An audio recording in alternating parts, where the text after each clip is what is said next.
السلام علیکم ورحمۃ اللہ تعالی وبرکاتہ۔ نحمده ونصلي ونسلم على رسوله الكريم اما بعد فاعوذ باللہ من الشیطان الرجیم بسم اللہ الرحمن الرحیم ان اللہ وملائکته یصلون علی النبی یا ایہا الذین آمنوا صلوا علیہ وسلموا تسلیما اللہم صلی علی سیدنا ومولانا محمد معدن الجود والکرم وآلہ الکرام وابنہ الکریم وبارک وسلم صلاۃ وسلاما علیک یا رسول اللہ صلی اللہ تعالی علیہ وسلم۔ سبق نمبر 15 اہل بیت اطہار کا بیان۔ اس میں حضور پاک صلی اللہ علیہ وسلم کی شہزادیوں کا بیان جاری ہے۔ حضور پاک صلی اللہ علیہ وسلم کی سب سے بڑی شہزادی حضرت زینب، ان کے بعد حضرت رقیہ اور ان کے بعد حضرت ام کلثوم رضی اللہ تعالی عنہن کا تذکرہ ہوا۔ حضرت بی بی فاطمہ خاتون جنت رضی اللہ تعالی عنہا کا تذکرہ جاری تھا، اس میں بہت سی باتیں شامل کی گئی تھی۔ آگے یہ سوال ہے کہ حضرت خاتون جنت رضی اللہ تعالی عنہا کا حسن و جمال کیسا تھا؟ تو ہم خود غور کریں کہ حضور پاک صلی اللہ علیہ وسلم دنیا کے سب سے خوبصورت انسان ہیں۔ اللہ تبارک و تعالیٰ نے حضور پاک صلی اللہ علیہ وسلم جیسا کسی کو بنایا ہی نہیں، حضور کے مثل کوئی نہیں ہو سکتا۔ تو بی بی فاطمہ تو حضور کی شہزادی ہیں، تو ان کے حسن و جمال کا عالم کیا ہوگا، اللہ تبارک و تعالیٰ نے کیسی خوبصورتی عطا فرمائی ہوگی۔ لیکن اس کے ساتھ یہ بات ذہن میں رہنی چاہیے کہ پردے کا بھی ویسا اہتمام۔ ہم سنتے ہیں کہ حضرت خاتون جنت رضی اللہ تعالی عنہا کے سر کے دوپٹے کو بھی آسمان نے نہیں دیکھا۔ یہ مبالغے کے طور پہ فرمایا جاتا ہے، یعنی کبھی آپ جو ہے بغیر ضرورت گھر سے باہر ہی نہیں نکلتی تھی۔ اور یہاں تک کہ جب آپ کا انتقال ہوا تو آپ نے وصیت کی تھی کہ مجھے رات میں دفن کیا جائے، تاکہ زیادہ اجنبیوں کی بھیڑ بھی جمع نہ ہونے پائے، اور رات کے اندھیرے میں نکلیں گے تو جنازہ زیادہ لوگوں کو نظر بھی نہیں آئے گا۔ اس زمانے میں تو ایسا اجالے کا انتظام نہیں ہوتا تھا، رات میں اندھیرا ہوتا تھا، تو اس میں بھی دیکھیے جنازے میں بھی اتنا اہتمام۔ حالانکہ جنازے کے اوپر چادر وغیرہ ڈال دی جاتی ہے، لیکن پھر بھی کہ رات میں جنازہ نکالا جائے تاکہ کسی اجنبی کی نظر جنازے پر بھی نہ پڑے۔ وہ ہمارے آپ کی مائیں بہنوں کے معاملات کیا ہیں، ہم دیکھ رہے ہیں کہ کتنا بے پردگی کا ماحول بنا ہوا ہے۔ تو خاتون جنت رضی اللہ تعالی عنہا کی زندگی سے اور اسلام کی مقدس خواتین کی زندگی سے سبق حاصل کرنا چاہیے، اور پردہ جو اسلام کا بہت ہی ضروری حکم ہے اس پر عمل کرنا چاہیے۔ کہ ازواج مطہرات کو جب پردے کا حکم دیا گیا، حضور کی مقدس بیویوں کو، اور حضور پاک صلی اللہ علیہ وسلم کی مقدس شہزادیوں نے ایسا پردہ کیا، تو ہماری ماؤں بہنوں کو بھی کیسا پردہ کرنا چاہیے۔ اور پردے میں ان کی عزت ہے، پردے میں ان کے مرتبے کو اور بلند کرنا ہے۔ یہ جو کہا جاتا ہے کہ یہ اسلام جو ہے کہ قید کر دیتا ہے، عورتوں کو قید کر دیا، باہر نکلنے کی اجازت نہیں ہے، تو یہ کیوں ہوا؟ یہ حکم جو آیا ہے وہ اس پر غور کریں خود ہی، تو ان کو پتہ چل جائے گا کہ اسلام نے ان کو پردے کا حکم دیا تو ان کی عزت کی حفاظت کے لیے۔ یہ بات میں اکثر بیان کرتا رہتا ہوں جب پردے کی بات آتی ہے، تو کہ وہ ایک عیسائی کے ساتھ ہمارے ایک عالم دین کا مناظرہ ہوا تھا، تو عیسائی نے پردے پر اعتراض کیا کہ اسلام کے اندر پردے کا حکم کیوں ہے، نہیں ہونا چاہیے، یہ تو آزادی کو چھیننا ہو گیا، عورتوں کی آزادی کو چھیننا ہو گیا۔ تو وہ عالم صاحب نے اس کو دلائل کے ذریعے تو جواب دیا کہ یہ دلیل وہ دلیل ایک التزامی جواب ہوتا ہے، الزامی جواب ہوتا ہے۔ الزامی جواب کا مطلب کیا ہوتا ہے کہ ایسا سوال اس کو پوچھ لیا جائے کہ وہ خود ہی پھنس جائے اور اسی میں اس کا جواب بھی ہو جائے۔ تو عالم صاحب نے اس سے پوچھا کہ یہ جو آپ کے عیسائی تھا، تو آپ کا جو یہ چرچ ہے، عیسائی سے پوچھا، وہ اس چرچ کے اندر جو مخصوص خواتین ہوتی ہیں ان کو پورا لباس کیوں پہنایا جاتا ہے؟ آپ نے دیکھا ہوگا جس کو نن کہا جاتا ہے، لوگ اپنی انگریزی میں اپنی زبان میں اس کو نن کہتے ہیں۔ جو چرچ کے اندر جو مخصوص عورتیں جو خادمائیں ہوتی ہیں، جو اندر کام کرتی ہیں، جو بھی ان کا مسئلہ ہو، تو عالم صاحب نے وہ اس عیسائی سے پوچھا کہ یہ جو چرچ کے اندر خواتین ہوتی ہیں ان کو پورا لباس کیوں پہنایا جاتا؟ تو وہ عیسائی پادری نے جواب دیا کہ ہم ان خواتین کو جو چرچ میں کام کرنے والی ہیں ان کو عزت والا سمجھتے ہیں، کہ ان کو معزز سمجھتے، قابل احترام سمجھتے ہیں، اس لیے ان کو پورا لباس پہناتے۔ تو عالم صاحب نے کہا کہ ہم مناظرہ جیت گئے۔ فرق یہی ہے تم میں اور ہم میں کہ تم بس گنتی کی چند عورتوں کو عزت دینا چاہتے ہو اور ہم پوری دنیا کی خواتین کو عزت دینا چاہتے ہیں۔ تو یہ بات ہے اسلام کے اندر، اور پھر ابھی اور اس میں بہت ساری تفصیل بیان کی جا سکتی ہے کہ اسلام نے عورت کے مرتبے کو کیسے بلند کیا۔ عورت کو بچی تو پیدا ہوتی تھی تو اس کو زندہ درگور کر دیا جاتا تھا، اور اس کو جو ہے کہ بالکل ذلیل غلام باندی کی طرح رکھا جاتا تھا، خادمہ کی طرح۔ اس کی معاشرے میں کوئی حیثیت نہیں تھی، سوسائٹی میں اس کا کوئی وقار نہیں تھا، اور بالکل اس کو ذلیل مخلوق سمجھا جاتا تھا، اور اسلام نے آ کے اس کو مرتبہ دیا، اس کی عزت میں اضافہ کیا ہے۔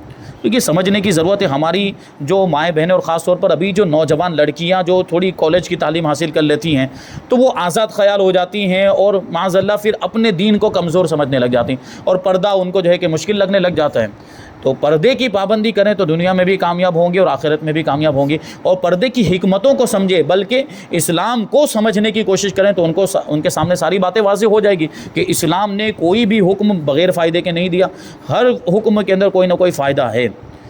تو حضرت بی بی فاطمہ رضی اللہ تعالی عنہا کے حسن و جمال کی بات آ گئی۔ حضرت انس ابن مالک رضی اللہ تعالیٰ عنہ کہتے ہیں کہ میں نے اپنی والدہ سے حضرت فاطمہ زہرا رضی اللہ تعالی عنہا کے بارے میں پوچھا تو انہوں نے فرمایا کانت کل قمری لیلۃ البدر، یعنی سیدہ 14ویں رات کے چاند کی طرح حسین و جمیل تھی۔ آگے سوال کہ ہمارے پیارے نبی صلی اللہ علیہ وسلم نے حضرت فاطمہ زہرا رضی اللہ تعالی عنہا کے لیے کیا فرمایا؟ جواب، حضور پاک صلی اللہ علیہ وسلم نے حضرت فاطمہ رضی اللہ تعالی عنہا سے ارشاد فرمایا تمہارے غضب سے غضب الہی ہوتا ہے، یعنی تم ناراض ہوتی ہو تو اللہ ناراض ہو جاتا ہے، اور تمہاری رضا سے رضا الہی، یعنی تم راضی ہو جاؤ تو اللہ راضی ہو جاتا ہے، جس سے تم راضی ہو جاؤ اس سے اللہ راضی۔ فرمایا فاطمہ میرے جسم کا ٹکڑا ہے، جو اسے ناگوار وہ مجھے ناگوار، یعنی جو اسے ناپسند ہے وہ مجھے ناپسند، اور جو اسے پسند ہے وہ مجھے پسند ہے۔ روز قیامت سوائے میرے نسب، میرے سبب اور میرے ازدواجی رشتوں کے تمام نسب ختم ہو جائیں گے، یعنی تمام رشتہ داریاں ختم ہو جائے گی۔ آیت کریمہ یوم یفر المرء من اخیہ و امہ و ابیہ و صاحبتہ و بنیہ، کہ اس دن تو انسان اپنے بھائیوں سے بھاگے گا، اپنی بیوی سے بھاگے گا اور اپنے بیٹوں سے بھاگے گا، اور کوئی بھی اس وقت کسی کے کام نہیں آئے گا۔ یہ سارے رشتہ دار، یہ ماں کتنی مہربان ہے۔ دنیا میں ماں بیٹے کو کوئی تکلیف پہنچ جائے تو بے قرار ہو جاتی ہے، بے چین ہو جاتی ہے، لیکن وہاں ماں بھی کام نہیں آئے گی، باپ بھی کام نہیں، کوئی رشتہ دار کام نہیں آئے گا وہاں، لیکن حضور پاک صلی اللہ علیہ وسلم کی نسبت کام آئے گی اور نیک لوگوں کی نسبت کام آئے گی۔ تو حضور ارشاد فرماتے کہ میرا نسب باقی رہے گا، یعنی حضور کا جو نسب ہے وہ وہاں پر بھی باقی رہے گا، اور حضور پاک صلی اللہ علیہ وسلم کے اہل بیت اطہار کو وہاں پر بھی مرتبے ملیں گے اور ان کو بھی شفاعت کا اختیار دیا جائے گا۔ پھر آگے حضور نے ایک لفظ فرمایا کہ میرا سبب بھی باقی رہے گا۔ سبب کا کیا مطلب؟ یعنی ایک تو رشتہ داری والی نسبت ہو گئی، اور ایک نسبت ہو گئی ایمان والی نسبت، جو صحابہ کرام حضور پاک صلی اللہ علیہ وسلم پر ڈائریکٹ ایمان لائے تھے حضور کو دیکھ کر، تو یہ نسبت بھی باقی رہے گی، ایمان لانے والی نسبت بھی۔ اور آگے جو فرمایا کہ اس ازدواجی رشتوں کے تمام نسب باقی رہیں گے، یعنی ہم اور آپ دیکھیں تو ہمارے ماں باپ جو سگے ہمارے رشتہ دار ہیں وہ جب کام نہیں آئیں گے تو ہمارے سسرالی رشتہ دار کیسے کام آئیں گے؟ لیکن حضور پاک فرماتے ہیں کہ میرا سسرالی رشتہ بھی باقی رہے گا، یعنی حضور پاک صلی اللہ علیہ وسلم کے ازواج مطہرات جتنی بھی ان کے جو بھی رشتہ دار ہوں گے وہ رشتہ داری بھی وہاں پر باقی رہے گی۔ فرمایا فاطمہ تمام جہانوں کی عورتوں اور سب جنتی عورتوں کی سردار ہے، اسی لیے تو ہم بی بی فاطمہ کو کیا کہتے ہیں؟ خاتون جنت کہتے ہیں۔ فرمایا فاطمہ میرا ٹکڑا ہے، جس نے اسے ناراض کیا اس نے مجھے ناراض کیا، اور ایک روایت میں ہے کہ ان کی پریشانی میری پریشانی اور ان کی تکلیف میری تکلیف ہے۔ آگے سوال کہ حضرت فاطمہ زہرا رضی اللہ تعالی عنہا کا نکاح کب اور کن سے ہوا؟ ہر کوئی جانتا ہے۔ 2 ہجری میں حضرت علی شیر خدا رضی اللہ تعالی عنہ سے ان کا نکاح ہوا۔ سوال ہے کہ ان کی کتنی اولاد ہیں؟ جواب، ان کی 6 اولادیں ہیں، 3 لڑکے اور 3 لڑکیاں۔ عام طور پر ہم 2 لڑکوں کو جانتے ہیں، 2 شہزادوں کو جانتے ہیں، امام حسن اور امام حسین رضی اللہ عنہما۔ اب اور تفصیل بتائیں گے کہ لڑکے کون ہیں اور لڑکیاں کون، تو تیسرے لڑکے کون؟ تو وہی ہے کہ لڑکے اور لڑکیوں کے نام کیا ہیں؟ جواب، لڑکوں کے نام ہے حضرت حسن، حضرت حسین اور حضرت محسن رضی اللہ عنہم، اور لڑکیوں کے نام یہ ہیں حضرت زینب، حضرت ام کلثوم اور حضرت رقیہ رضی اللہ تعالی عنہن۔ سوال کہ کون سے بچے بچپن ہی میں وفات پا گئے تھے؟ جواب حضرت محسن رضی اللہ عنہ اور حضرت رقیہ رضی اللہ عنہا یہ بچپن میں ہی وفات پا گئے تھے۔ سوال کہ حضرت فاطمہ زہرا رضی اللہ تعالی عنہا کی وفات کب ہوئی؟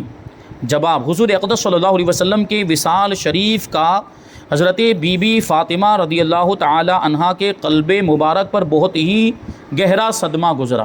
ظاہر سی بات ہے، والد ماجد اور حضور بڑی محبت فرماتے، تو آپ بھی حضور سے بڑی محبت کرتی تھیں، اور باپ سے تو ویسے ہی فطری محبت ہوتی، اور باپ بھی پھر کیسا یہاں پر، تو وہ باپ جس کو سید المرسلین کہا جاتا ہے، جو سید الانبیاء ہے، تو ظاہر سی بات ہے دل پہ صدمہ تو پہنچنا تھا۔ تو اسی میں بہت زیادہ آپ کو تکلیف کا احساس ہوا، چنانچہ وصال اقدس کے بعد حضرت فاطمہ رضی اللہ تعالی عنہ کبھی ہستی ہوئی نہیں دیکھی گئی، یہاں تک کہ وصال نبوی کے 6 مہینے کے بعد 3 رمضان المبارک 11 ہجری منگل کی رات میں آپ نے داعی اجل کو لبیک کہا، یعنی آپ کا انتقال ہو گیا، آپ کی وفات ہو گئی۔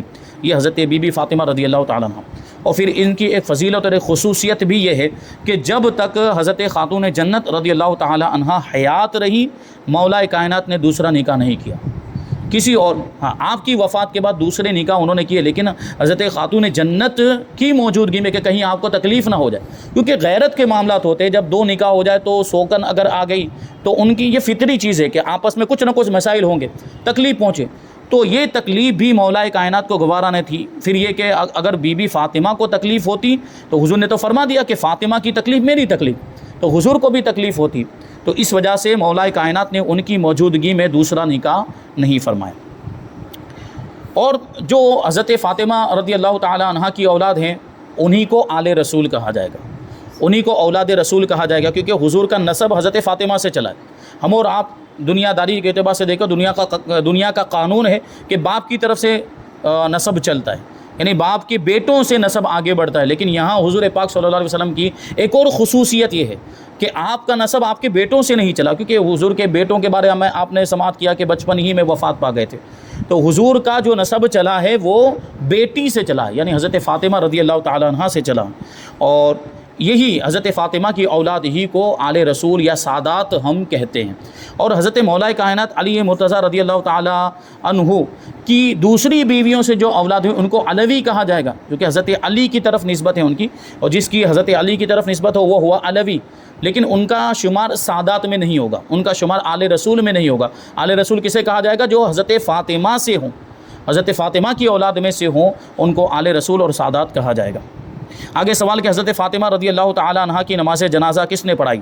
جواب حضرت سیدنا ابن عمر رضی اللہ تعالی عنہما سے منقول ہے کہ حضرت فاطمہ الزہرا رضی اللہ تعالی عنہ کی نماز جنازہ حضرت سیدنا ابو بکر صدیق رضی اللہ تعالی عنہ نے پڑھائی، اور آپ کا مزار مبارک جنت البقیع کے اندر موجود ہے۔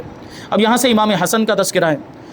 سوال ہے کہ امام حسن رضی اللہ تعالی عنہ کا حضور پاک صلی اللہ علیہ وسلم سے کیا رشتہ ہے؟ امام حسن رضی اللہ تعالیٰ عنہ حضور پاک صلی اللہ علیہ وسلم کے نواسے ہیں۔ ان کی ولادت کب ہوئی؟ ان کی ولادت 15 رمضان کی رات 3 ہجری میں مدینہ منورہ میں ہوئی۔ ان کی کنیت اور لقب کیا ہے؟ ان کی کنیت ابو محمد، لقب تقی، تقی کا معنی ہوتا ہے متقی، پرہیزگار، اللہ سے ڈرنے والا، اور سید، سید معنی سردار، اور سبت رسول اللہ یعنی رسول پاک صلی اللہ علیہ وسلم کے نواسے، اور سبت اکبر کے نام سے بھی معروف ہیں۔ سبت اکبر یعنی نواسے، لیکن کون سے نواسے؟ بڑے نواسے، کیونکہ امام حسین چھوٹے ہیں، امام حسن بڑے ہیں، اس لیے آپ کو سبت اکبر کہا جاتا ہے۔ اور ان کا نام کس نے رکھا؟ جواب حضور پاک صلی اللہ علیہ وسلم نے ان کا نام حسن رکھا، اور یہ جنتی نام ہے جو ان سے پہلے کسی کا نہیں رکھا گیا۔ حسن اور حسین یہ دونوں نام کیسے ہیں؟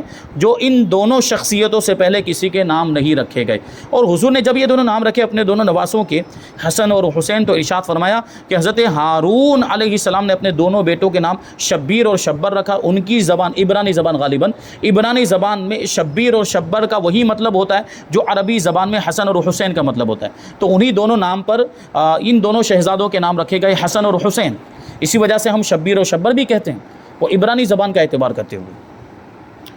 آگے سوال ہے کہ ولادت کے بعد ان کے کان میں اذان اور تکبیر کس نے دی؟ جواب رسول پاک صلی اللہ علیہ وسلم نے۔ سوال آپ رضی اللہ تعالیٰ عنہ مسلمانوں کے کون سے خلیفہ ہیں؟ جواب آپ رضی اللہ تعالیٰ عنہ مسلمانوں کے 5ویں خلیفہ ہیں۔ سوال: حضور پاک صلی اللہ علیہ وسلم نے ان کی فضیلت میں کیا ارشاد فرمایا؟ جواب: حضرت براء ابن عازب رضی اللہ تعالیٰ عنہ کہتے ہیں کہ میں نے سید عالم صلی اللہ علیہ وسلم کی زیارت کی۔ شہزادہ بلند اقبال حضرت امام حسن رضی اللہ تعالیٰ عنہ آپ صلی اللہ علیہ وسلم کے دوش اقدس پر یعنی کندھوں پر سوار تھے۔ یہ حضور کی ان شہزادوں سے محبت کہ ان بچوں کو، ان شہزادوں کو حضور اپنے کندھوں پر سوار کر لیا کرتے تھے از راہ محبت۔ تو حضرت براء ابن عازب یہ پورا منظر جو ہے کہ کھینچ کے بیان کرتے ہیں کہ حضرت امام حسن حضور کے دوش مبارک پر سوار تھے اور حضور پاک صلی اللہ علیہ وسلم فرما رہے تھے، یا رب میں اس کو محبوب رکھتا ہوں، تو بھی اس کو محبوب رکھ، یعنی میں اس سے محبت کرتا ہوں، تو بھی اس سے محبت کر۔ حضرت ابو بکر رضی اللہ تعالیٰ عنہ فرماتے ہیں کہ حضور سرور کائنات صلی اللہ علیہ وسلم منبر پر جلوہ افروز تھے۔ حضرت امام حسن رضی اللہ تعالیٰ عنہ آپ صلی اللہ علیہ وسلم کے پہلو میں تھے۔ حضور صلی اللہ علیہ وسلم ایک مرتبہ لوگوں کی طرف نظر فرماتے اور ایک مرتبہ حضرت امام حسن رضی اللہ تعالیٰ عنہ کی طرف دیکھتے۔ میں نے سنا حضور پاک صلی اللہ علیہ وسلم نے ارشاد فرمایا کہ یہ میرا فرزند سید ہے، یعنی سردار ہے، اور اللہ پاک اس کی بدولت مسلمانوں کی دو جماعتوں میں صلح فرما دے گا۔ اور وہ کب ہوا یہ واقعہ؟ حضور عالم الغیب، عالم غیب ہیں، غیب داں نبی حضور پاک صلی اللہ علیہ وسلم مستقبل کے واقعات کو بھی دیکھ لیتے تھے۔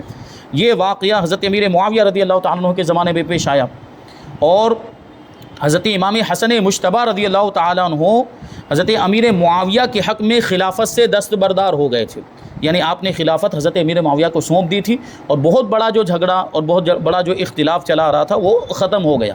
تو اس کی پیشن گوئی حضور پاک صلی اللہ علیہ وسلم نے پہلے ہی دے دی تھی کہ اللہ تبارک و تعالیٰ میرے اس فرزند کے ذریعے مسلمانوں کی دو بہت بڑی جماعتوں کے درمیان صلح فرما دے گا، اختلاف دور ہو جائے گا۔ سوال: امام حسن رضی اللہ تعالیٰ عنہ کی شہادت کس طرح ہوئی؟ جواب: آپ رضی اللہ تعالیٰ عنہ کو زہر دیا گیا جو آپ کی شہادت کا سبب بنا۔ آپ رضی اللہ تعالیٰ عنہ کی وفات کب ہوئی؟ آپ رضی اللہ تعالیٰ عنہ کی عمر شریف 45 سال کی تھی کہ آپ نے 5 ربیع الاول 49 ہجری میں اس دار فانی سے مدینہ منورہ میں رحلت فرمائی۔ اور آپ رضی اللہ تعالیٰ عنہ کو کہاں دفن کیا گیا؟ فرماتے کہ جنت البقیع میں حضرت سیدہ فاطمہ زہرا رضی اللہ تعالیٰ عنہ کے پہلو میں۔ سوال ہے کہ آپ کے جنازے میں کتنے لوگ شریک تھے؟ حضرت ثعلبہ ابن ابی مالک رضی اللہ تعالیٰ عنہ نے کہا کہ میں نے جنت البقیع میں لوگوں کا اس قدر مجمع دیکھا کہ اگر سوئی بھی اوپر سے پھینکی جاتی تو وہ بھی زمین پر نہیں گرتی بلکہ کسی نہ کسی انسان کے سر پر گرتی۔ کتنی زیادہ بھیڑ ہوگی آپ اندازہ لگائیں حضرت امام حسن کے جنازے میں۔ حضرت امام حسن رضی اللہ تعالیٰ عنہ کی کل اولاد کتنی ہے؟ جواب: شہزادوں کی تعداد 15 اور ایک قول کے مطابق 12 اور شہزادیوں کی تعداد 8 ہے۔ اب یہاں سے امام حسین کے بارے میں کہتے ہیں کہ امام حسین رضی اللہ تعالیٰ عنہ سے حضور کا کیا رشتہ ہے؟ جواب: امام حسین رضی اللہ تعالیٰ عنہ حضور کے نواسے ہیں۔ ان کی ولادت کب ہوئی؟ ان کی ولادت 5 شعبان 4 ہجری میں مدینہ منورہ کے اندر ہوئی۔ اور ان کا نام کس نے رکھا؟ ابھی جواب آ گیا کہ رسول اللہ صلی اللہ علیہ وسلم نے ہی ان کا نام حسین اور شبیر رکھا، جو ابھی پہلے وضاحت ہو چکی شبیر و شبر کے بارے میں۔ ان کی کنیت اور لقب کیا ہے؟ کہ ان کی کنیت ابو عبداللہ اور لقب ہے سبط رسول اللہ، وہی رسول پاک صلی اللہ علیہ وسلم کے نواسے، اور ایک اور لقب ہے ریحانۃ الرسول، یعنی رسول پاک صلی اللہ علیہ وسلم کے پھول۔ آگے سوال ہے کہ آپ رضی اللہ تعالیٰ عنہ کی شہادت کب ہوئی؟ سب جانتے ہیں 10 محرم الحرام 6 ہجری میں 56 سال کی عمر میں شہادت ہوئی میدان کربلا کے اندر۔ آپ رضی اللہ تعالیٰ عنہ کا مزار کہاں ہے؟ کربلا میں۔ آپ رضی اللہ تعالیٰ عنہ کی کل اولاد کتنی ہے؟ جواب: 4 شہزادے اور 2 شہزادیاں۔ آگے سوال کہ امام حسن اور امام حسین رضی اللہ تعالیٰ عنہما کے کیا فضائل، یعنی مشترکہ فضائل، کہ ایک ہی حدیث میں دونوں شہزادوں کی فضیلت بیان کی گئی ہو۔ وہ ایسی حدیث یہاں پہ 3 حدیثیں ذکر کریں گے۔ پہلی حدیث حضور نے ارشاد فرمایا کہ حسن اور حسین دنیا میں میرے 2 پھول ہیں۔ اسی وجہ سے حضور پاک صلی اللہ علیہ وسلم پھولوں کی طرح ان دونوں شہزادوں کو سونکھا کرتے تھے۔ دوسری حدیث ہے کہ حسن اور حسین جنتی نوجوانوں کے سردار ہیں۔ تیسری حدیث ہے کہ جس نے ان دونوں سے یعنی حسن اور حسین سے محبت کی اس نے مجھ سے محبت کی، اور جس نے ان سے عداوت کی یعنی دشمنی رکھی اس نے مجھ سے عداوت کی۔ چوتھی حدیث حضرت عمر فاروق اعظم رضی اللہ تعالیٰ عنہ سے روایت ہے کہ میں نے حضرت امام حسن اور حضرت امام حسین رضی اللہ تعالیٰ عنہما کو نبی اکرم صلی اللہ علیہ وسلم کے کندھوں پر سوار دیکھا تو کہا کہ آپ دونوں کی سواری کیسی شاندار ہے، کیونکہ حضور کے کندھوں پر سوار تھے۔ تو حضور پاک صلی اللہ علیہ وسلم ظاہر سی بات ہے انسان کامل ہے، تو حضور کی طرف اشارہ کرتے ہوئے فاروق اعظم نے کہا کہ اے دونوں شہزادوں تمہاری یہ سواری کتنی شاندار ہے۔ تو آپ صلی اللہ علیہ وسلم نے ارشاد فرمایا کہ عمر تم نے سوار کو تو دیکھا، سواری کو تو دیکھا، سوار کو بھی تو دیکھو کہ سوار بھی تو کیسے لاجواب ہے۔ یعنی اپنے دونوں شہزادوں کے بارے میں فرمائے، امام حسن اور امام حسین کے بارے میں فرمائے۔ یہاں پر اہل بیت اطہار کا بیان مکمل ہو گیا۔ اب سبق نمبر 16 میں انشاءاللہ تبارک و تعالیٰ خلفائے راشدین کا بیان، اس کو ہم آئندہ درس میں شامل کریں گے۔ سب سے پہلے تو صحابی کسے کہتے ہیں، اور صحابہ کرام میں سب سے افضل کون ہیں، اور خلفائے راشدین کا مطلب کیا ہوتا ہے، خلفائے راشدین سے مراد کیا ہے، انشاءاللہ یہ ضروری معلومات ہم آئندہ درس میں شامل کریں گے۔ اللہ تبارک و تعالیٰ کی بارگاہ میں دعا ہے کہ جو کچھ بھی بیان ہوا اس پر ہم سب کو عمل کرنے کی توفیق عطا فرمائے۔ وما علینا الا البلاغ۔ السلام علیکم۔